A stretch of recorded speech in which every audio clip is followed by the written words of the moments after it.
जय Hind to all the respected parents.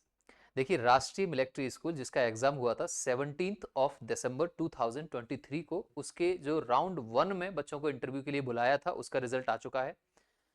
अब आपके पास दो चॉइस हैं। पहला, उन बच्चों के लिए जिनका इंटरव्यू हो गया और वो पास हो गए थे, उनको इसके बाद क्या करना है। और दूसरा, वो बच्चे हैं जिनको या तो वेटिंग लिस्ट में डाला गया था, तो सर सेकंड वेटिंग लिस्ट कब आएगी और कितना बच्चे उसमें जाएंगे। और उसी पॉइंट में एक ये भी आती है कि सर वो बच्चे अब आगे क्या करेंगे जिनका राष्ट्रीय मिलिट्री स्कूल में नहीं हुआ था, क्या उनको सैनिक स्कूल जाना चाहिए या राष्ट्रीय मिलिट्री स्कूल जाना चाहिए, दोनों में क्या डिफरेंस है। तो पहले बात कर लेते हैं जिन बच्चों का इंटरव्यू हो गया था राउंड 1 में, जो पहली लिस्ट आई थी, उनकी राष्ट्रीय मिलिट्री स्कूल ने अपना उनका लिस्ट जारी कर दिया है कि भैया ये बच्चे हैं जिनका क्लास 6 में और क्लास 9 में एडमिशन होना है। उनके लिए अभी भी फाइनल रिजल्ट जो आना है वो नहीं हुआ है।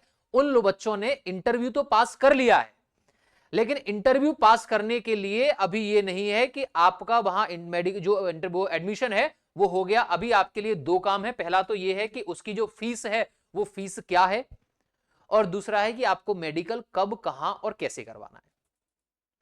तो राष्ट्रीय मिलिट्री स्कूल में उन्होंने सीधा यहां पे एक जारी किया है। यहां पे उन्होंने बोला रखा है कि आपका एडमिशन जिस भी राष्ट्रीय मिलिट्री स्कूल में है वहां आपको रिपोर्ट करना है and will report to the principal of the concerned school. जहां पर भी जिस स्कूल में, जिस आरएमएस में आपका एडमिशन हुआ है, उस स्कूल के प्रिंसिपल को आपको रिपोर्ट करना है एज पर instruction contained in this letter. Only parents are requested to accompany their wards on the day of admission. मतलब जिस समय एडमिशन होगा ना, अपने बच्चे के साथ आपको जाना है, पेरेंट्स को जाना है। ठीक है, मेडिकल एग्जामिनेशन होना है और मेडिकल एग्जामिनेशन भी आपका किसी मिलिट्री हॉस्पिटल से होना है। और जिस मिलिट्री हॉस्पिटल से आप बच्चे का मेडिकल करा सकते हैं, उनको उन्होंने अपेंडिक्स ए में लिस्ट बना रखी है कि आप ये राष्ट्रीय मिलिट्री जो आपके हॉस्पिटल है, मिलिट्री हॉस्पिटल है, वहां से आप बच्चे का मेडिकल करा सकते हैं। अब बात आती है कि अगर आपका एडमिशन आरएमएस में हो जाता है तो किसे कितनी फीस देनी पड़ती है एक साल की। देखिए, अगर OR and their equivalent rank के हैं नेवी एंड एयरफोर्स में, इंक्लूडिंग द एक्स सर्विसमैन, ठीक है, तो उनके लिए क्या है, ऑफिसर रैंक वालों के लिए क्या है, उनको एक साल की जो फीस है वो 12,000 रुपए है। कॉशियस मनी आपको 1200 देनी है, वो कोई ज्यादा बड़ा अमाउंट नहीं है पूरे साल के लिए। पूरे साल का 1 ईयर का जो फीस रहेगा officer rank, navy and air force में और एक्स सर्विसमैन के लिए भी, उनकी जो टोटल फीस है एक साल की वो है 12,000 रुपए। ठीक है, जेसीओ जो रैंक की फीस है 1 ईयर की वो है 18,000, 18,000 रुपए फीस है। And service officers all other air force including ex serviceman की फीस है आपकी 25,000 रुपीज।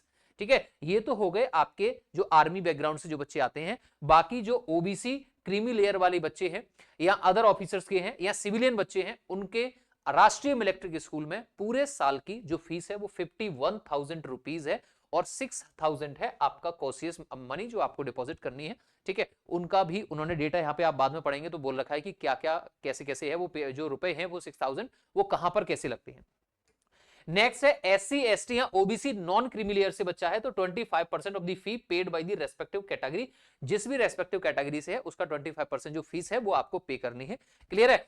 चलिए, अब नेक्स्ट बात करते हैं कि सर ये तो हो गई फीस की बात, और इसके जो सेकंड पॉइंट पर है वो सबसे बड़ा पॉइंट ये है कि बच्चे का जो मेडिकल होना है, बच्चे का मेडिकल कहां से करना है। तो उन्होंने अपेंडिक्स ए में मिलिट्री हॉस्पिटल्स की पूरी लिस्ट दी है कि यहां से आप अपने बच्चे का मेडिकल करा सकते हैं। और इसमें अच्छे से लिखा भी है कि list of nominated military hospitals for medical examination of candidate seeking admission in राष्ट्रीय मिलिट्री स्कूल्स। यानी कि राष्ट्रीय मिलिट्री स्कूल्स में आपको एडमिशन लेना है तो ये लिस्ट है, यहां से आप अपने बच्चे का जो मेडिकल है वो करा सकते हैं। Eastern command Kolkata, southern command Pune है, सेंट्रल कमांड लखनऊ है, वेस्टर्न कमांड ठीक है चंडी मंदिर है।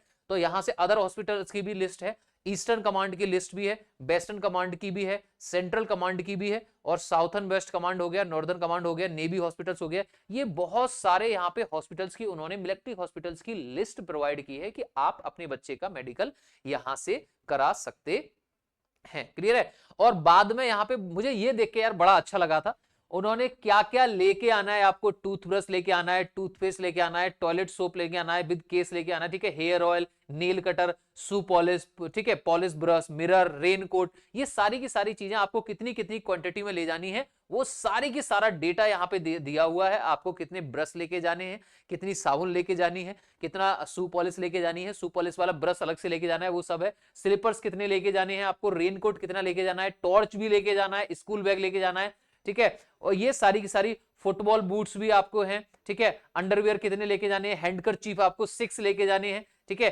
खाकी कलर की जो शर्ट्स हैं वो 6 हैं। क्लियर? तो ये सारा का सारा डेटा आरएमएस ने रिलीज किया है बच्चों के लिए जिनका एडमिशन होनी है कि भैया आपको ये सारी की सारी चीजें वहां पर जब एडमिशन होगा तब लेके जाना है। अब बात आती है सर उन बच्चों की, हम थोड़ी सी बात कर लेते हैं जिनका राउंड 1 में आरएमएस में जो एडमिशन है वो नहीं हुआ था, उनमें वेटिंग लिस्ट में थे।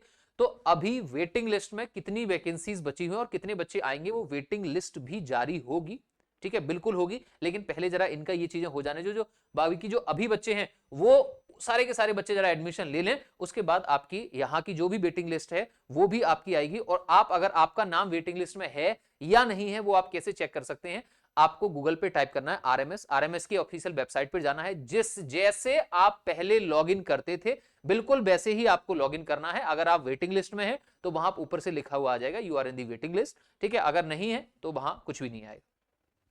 जिन बच्चों का आरएमएस में नहीं हुआ था क्लास 6 में, और अगर उनकी जो डेट ऑफ बर्थ है वो 1 अप्रैल 2013 से बाद में है क्लास 6 के लिए, और जिनकी डेट ऑफ बर्थ 1 अप्रैल 2010 के बाद में है क्लास 9 के लिए, तो वो उनके पास एक और चांस है कि आप 2025 के लिए, यानी कि जो इस साल 2024 के दिसंबर में जो पेपर होगा राजश्री इलेक्ट्रिक स्कूल का, आपके पास एक और चांस है, आप वहां पर भी पेपर दे सकते हैं उसके लिए। क्लियर है? और सैनिक स्कूल, मेरे से कई बच्चे पूछ रहे थे कि सर मेरा आरएमएस में भी हुआ है, सैनिक में भी हुआ है, तो सैनिक में जाऊं या आरएमएस में जाऊं? आरएमएस में ही जाइए। पूरे भारत में 1 आरआईएमसी है, 5 आरएमएस हैं और आपके 33 गवर्नमेंट सैनिक स्कूल्स हैं। अगर आपके पास ऑप्शन है कि आप आरएमएस में जाना है या सैनिक स्कूल में जाना है तो आप आरएमएस में ही जाइए। आरएमएस का जो आपका सिलेक्शन रेशियो है 12th क्लास में वो बहुत ज्यादा है, ठीक है। सैनिक स्कूल का भी बेकार नहीं है, सैनिक स्कूल का अदर सिविलियन स्कूल से बहुत अच्छा है, बट आरएमएस का सैनिक स्कूल के कंपैरिजन में आरएमएस का और भी ज्यादा है। क्लियर है? और आरआईएमसी का उससे भी ज्यादा है, ठीक है। तो अगर आपके पास ऑप्शन है तो आपको आरएमएस में ही जाना है। आपके पास एक और मौका मिलेगा क्लास 6 के लिए, अगर आपकी डेट ऑफ बर्थ 1 अप्रैल 2013 के बाद की है और क्लास 9 के लिए 1 अप्रैल 2010 के बाद की है, तो आपके लिए एक और मौका है राष्ट्रीय इलेक्ट्रिक स्कूल का पेपर देने के लिए। उसके लिए आप हमसे ऑनलाइन और ऑफलाइन दोनों ही तरीके से जुड़ सकते हैं। हमारी क्लासेस कंटिन्यू है, शाम को 3 बजे से 6 बजे तक लाइव प्लस रिकॉर्डेड क्लासेस रहती है, जिसमें कंप्लीट स्टडी मटेरियल अकेडमी की तरफ से ही रहता है, आपको अपनी तरफ से कुछ भी परचेज करने की जरूरत नहीं है। क्लियर? और बात आती है कि सर इस बार के लिए देखिए बहुत सारे बच्चे हैं, ठीक है, बहुत कम सीट्स हैं, तो ऐसा तो है नहीं, बच्चे तो बहुत सारे पेपर देते हैं, तो जाहिर सी बात है कि कुछ ही बच्चों का होगा। लेकिन अगर आपके पास मौका है तो आप दोबारा से बाउंस बैक करिए और दोबारा से एक बार ट्राई करिए। क्लियर है? तो ये same date of birth criteria आपका सैनिक के लिए भी है। अगर ये डेट ऑफ बर्थ है तो आपके पास नेक्स्ट ईयर आरएमएस और सैनिक दोनों का ही चांस रहेगा, ठीक है। तो आज का सेशन हम यहीं स्टॉप करते हैं। जय Hind, thank you, take care.